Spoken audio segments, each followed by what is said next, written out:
Hi everyone, I'm Anna Peters, Education Ambassador for Sam Villa, and today I'm going to share with you this really beautiful little braid called the Ring Braid.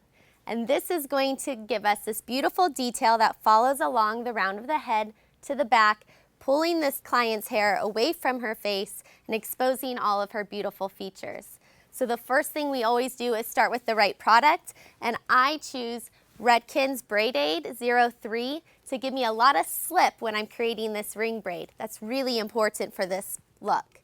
So first thing we do is we just put a little dime size amount in our hands, work that through our hands and through our model's hair.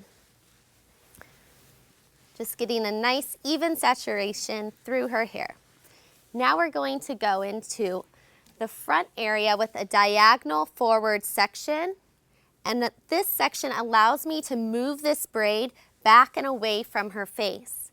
So we're going to take a diagonal section in our left hand. We're going to then take a smaller diagonal section in our right hand. And I'm going to place this hair in my right hand between my thumb, my first two fingers, and wrapped around my ring finger. Now we're going to flip those ends up. My left hand's going to grab those ends, flip them up to the sky, and my right hand's going to simply grab them, pull them through, and join it with the rest of the hair. We're going to take another small section from her hairline, and we're going to continue the same thing. My first two fingers on my right hand, grab the ends, flip them up with the left hand, pull through with the right hand, and join that to the rest of the hair. Now you'll notice my hand is staying really close to her head. That way I keep that tension there and my braid doesn't start to get sloppy and loose. So just continuing down her hairline, taking small sections. In my first two fingers on my right hand, flip those ends up and grab through, pull, and join with the rest of the hair. I'm just going to continue this around her hairline. And you'll notice that I'm taking smaller sections.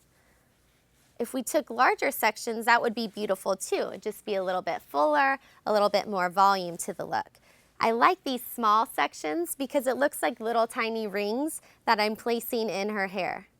This could be really fun for festival hair or any kind of party or any just casual look that we're going out in the day with. So just continuing to do this braid all the way to the back of the head.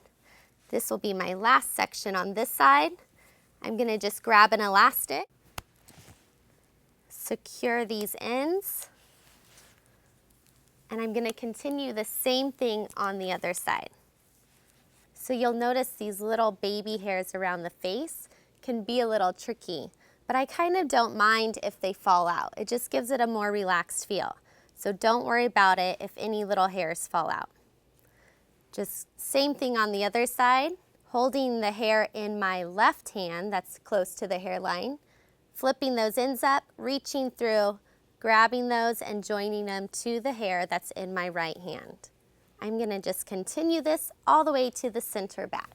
So as you can see, I just brought these two sides together in the center back with an elastic.